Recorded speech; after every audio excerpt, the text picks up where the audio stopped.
Today I'm going to do a simple and quick review of The Lost Girls of Paris by Pam Janoff. So if you are interested in reading this book, stay tuned, and also stay tuned a little further if you want to just hear more of a discussion on this book. But my name's Eva, and yeah, let's get started.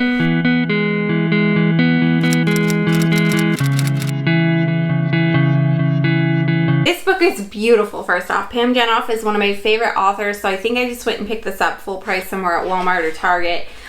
This cover is beautiful, and I used to keep them back here. Sorry, I looked there. And so she wrote The Orphan's Tale last year, and because all her books aren't this beautiful. But this was maybe, let's just start this off, this was maybe one of my least favorite from her. But I think I might keep it because the book is beautiful, and I love her as an author. And it might be just because I read the Kate Quinn The Huntress at the same time, or right before it, and I absolutely love that book. It was filled with drama and everything. So I think this one just maybe got pushed down a little bit because it wasn't quite as good, I would say, as The Huntress. But she is one of my favorite authors. So yeah. This is about three girls, Grace, Eleanor, and Marie. These are all kind of set in different time periods. So Grace in 1946 finds a set of letters, and she's just really intrigued and driven to figure out why these letters were left there, why this suitcase was left there, and she tries to find out more about the past of what happened to these women and these women's letters. So what happened was, then you go back in time and you meet Eleanor, and Eleanor is running the SOE portion for women, and then Marie is somebody she recruits. And so these are women spies basically during World War II that they send in.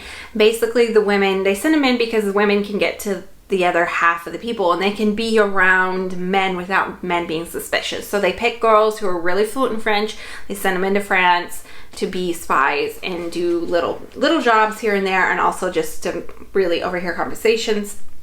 So in this book, I'm not sure I liked how the girl was connected from the outside, because her plot, the author wrote it really well and it was driven well, but to me she just didn't connect with the girls.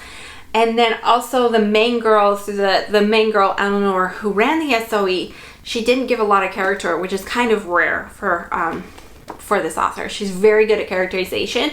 The main girl she gave character to is Marie, and Marie is the spy who gets sent into France, and she has a young daughter, and you feel so like heartwarmed for her, and you want her to make it, and actually you get to spend the least amount of time with her as in the storyline. You get to spend the least amount of time with her.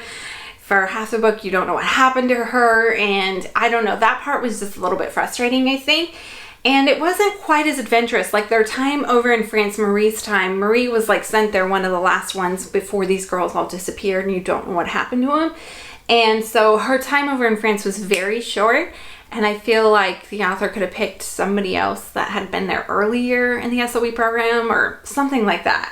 I don't know. I felt like the adventure was a little bit lacking in it.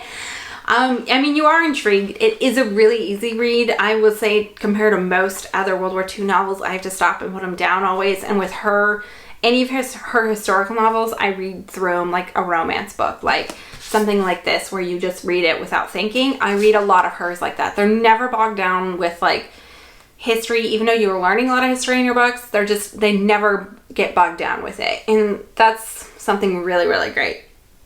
But yeah, the three POVs, I'm not sure how much I liked having three POVs in the book, because in the end I really just cared about Marie, which I could have cared about Eleanor, but Eleanor was just kind of, I don't know, maybe it's just me and I didn't connect with the character all the way. But that's why I wrote this one. It was the middle of the road for this author. It was still a really good book and a solid read because she's a really good writer, and I would still recommend it to a lot of people. It's just for me, I was a little bit, because I really enjoy this author, and I always get really excited about her books because a lot of her other books are really, really exciting. So yeah, that's where I ended up with this one. And yeah, I'll see you guys in the next one. And don't forget to subscribe and hit the notification bell, and I'll let you know when I have these little mini reviews, and I'll let you know like if you want to read something that you're interested in. And I will see you guys next time. See you guys next time. Bye!